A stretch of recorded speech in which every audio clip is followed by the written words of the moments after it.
14,000 megawatt बिजली हम लोग पैदा करते थे। 14,000 बिजली में हमें मिलता क्या है? 12% फ्री रॉयल्टी। हम बोल रहे हैं कि आपका जब प्रोजेक्ट का खर्चा माफ हो चुका है तो हमको 50% फ्री पावर रॉयल्टी चाहिए। सीएम सुखविंदर सिंह सुक्खू की अध्यक्षता में कैबिनेट बैठक के बाद वित्त विभाग ने आरडीजी पर प्रेजेंटेशन दी, जिसमें आरडीजी से हिमाचल प्रदेश को कितना नुकसान होगा इसकी विस्तृत रिपोर्ट वित्त विभाग सरकार के समक्ष रखी।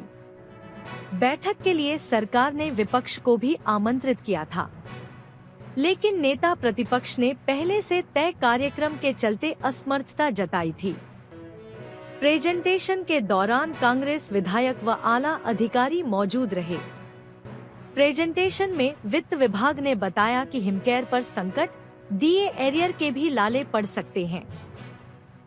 आरडीजी बंद होने के बाद हिमाचल की अर्थव्यवस्था पर बुरा असर पड़ेगा। हिमाचल प्रदेश सरकार ने जो अपने संसाधन तैयार करने के प्रयास किया, उसमें भी केंद्र सरकार ने हिमाचल सरकार के हाथ बांध दिए।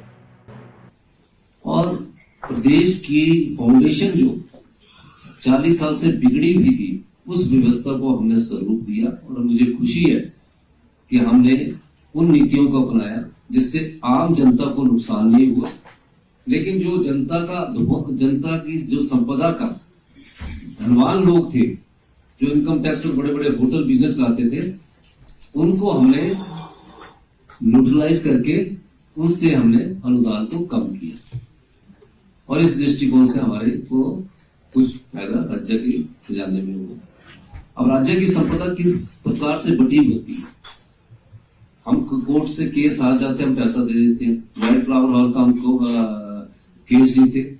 व्हाइट फ्लावर हॉल से 2003 से हमारे पास कोई पैसा नहीं आ रहा था। हमारे 400 करोड़ रुपए इस बार किटी में आया और 2 करोड़ हर साल हम उनसे ले रहे हैं। जीएसडब्ल्यू में हाई कोर्ट ने फैसला जीएसडब्ल्यू की फेवर में कर दिया। और पिछली सरकारों के समय ऐसे फैसले आए कि जिसमें हाई कोर्ट के फैसले को ही अमली जामा पहनाया गया, अपील आगे की नहीं गई। हमने उसमें अपील की, हमने अच्छे वकील खड़े की। और अगर मैं वही जीएसडब्ल्यू का हाई कोर्ट के फैसले को लागू कर देता तो 150 करोड़ रुपए का और हमारी टीजरी में फर्क पड़ना था। हम उन्हें सुप्रीम कोर्ट में जीते और हमारी फेवर में आया। हमने उस तरह की रिसोर्स अपने मोबिलाइजेशन की। अब सबसे बड़ी उम्मीद क्या होती थी? आर्टिकल 275(1) में उम्मीद ये होती थी कि रेवेन्यू और एक्सपेंडिचर के गैप को भरने के लिए आरडीजी ग्रांट का एक समाधान संवैधानिक तौर पर आर्टिकल हमें मिला। अब अधिकार मिला। जब हिमाचल प्रदेश का पुनर्गठन हुआ तो ये रेवेन्यू दृष्टिकोण से नहीं हुआ। ये बॉर्डर स्टेट थी, पर्वतीय राज्य थे, उनकी संस्कृति को बचाना था। और डॉक्टर यशवंत सिंह परमार जी ने उस समय के हिसाब से 1948 में छोटा बना, फिर पूर्ण राज्य का दर्जा हमें मिला। हमने इस प्रदेश की कहीं भी आरडीजी ग्रांट के मामले में जो मैं बात कह रहा हूं, ये दृष्टिकोण रखा गया था, क्योंकि संविधान तो तब का बना हुआ है। और उस समय के 70 साल वाले संविधान निर्माता जो है, उन्होंने उस समय देख लिया था कि रेवेन्यू रिसीव्ड और एक्सपेंडिचर में जो गैप होगा उसकी पूर्ति करेंगे। 15th फाइनेंस कमीशन और 14th फाइनेंस कमीशन ने भी कभी मना नहीं किया कि आरडीजी बंद होनी चाहिए, जो कि भारतीय जनता पार्टी के नेता गलत कह रहे हैं। इसीलिए मैंने आज उनको बुलाया था। मैंने कल सबसे एमएलओ से भी अनुरोध किया था। मुझे दुख है कि वो जो छोटी सी बात के लिए एमएलए फंड के लिए वो गवर्नर साहब से मिलने गए। एमएलए फंड तो सरकार ने देना है, लेकिन उसके पीछे हमारा एक दिन का विशेष सत्र था, जो मैंने फाइल भेजी। गवर्नर साहब ने उसको वापिस ही फाइल भेज दिया, खाली करके भेजा कि मैं नहीं करूंगा और बजट सत्र में करेंगे। हमने उनकी बात को स्वीकार दिया, सम्मान किया, लेकिन ये बात गलत है। संवैधानिक संस्थाओं में अगर आप चुनकर आए हुए विधायक हैं तो आपको आना पड़ता था, आपको देखना पड़ता था। प्रदेश हित में देखना है। और जो चुनौती हमारे सामने है, हम तो योद्धा है, युद्ध की तरह लड़ेंगे, लेकिन प्रदेश हित में आज भारतीय जनता पार्टी का आना बड़ी शर्मनाक बात है। मैं इसलिए आपको कह रहा हूं कि इसके बाद जो हमारा स्टेट का जो बजट है, अब हमने उसको कैसे रेगुलेट करना है, किस रिफॉर्मेटिव वे में जाना है, किस रूल रेगुलेशंस को हमने परिवर्तन करना है, वो आने वाले समय में कैबिनेट में चर्चा की है। कई मुद्दे हैं जिस बजट से, जो पिछले साल के बजट से भी अभी हमें आरटीजी में आ रही है 3257 करोड़ रुपए, लेकिन अभी आरटीजी के 3257 के बाद भी हमारे मार्च अप्रैल के हालात ठीक नहीं है, फरवरी मार्च के हम फिर भी चल रहा है। आगे से 3257 करोड़ जो हमारा 5 तारीख को आरटीजी आती थी वो नहीं आएगा। लेकिन क्या ये सबका दायित्व बनता है? ये प्रदेश के हित की बात। आरटीजी आज बंद होगी और कल मिलने वाली नहीं है। कई बार ये कह रहे 17 राज्यों की बात करते हैं, उन राज्यों को आप सीमा देखिए, उनकी आरटीजी का इफेक्ट ही नहीं है, उन पर आरटीजी का इफेक्ट ही नहीं है। वहां टूरिज्म सेक्टर इतना ज्यादा बढ़ा हुआ है, 3 तो इंटरनेशनल एयरपोर्ट है, हमारा तो टूरिज्म सेक्टर में भी एयरपोर्ट नहीं है, हेलीपोर्ट तक नहीं है। हमें जो अभी जो टैक्स मिलेगा वो सिर्फ टूरिज्म सेक्टर ज्यादा दे सकता है, लेकिन जो हमारे रिसोर्सिस का एक्सप्लॉयटेशन हुआ है, जो हमारी इन्वेस्टमेंट ड्रेन हुई है, हमें उसकी लड़ाई के लिए भी तैयार रहना।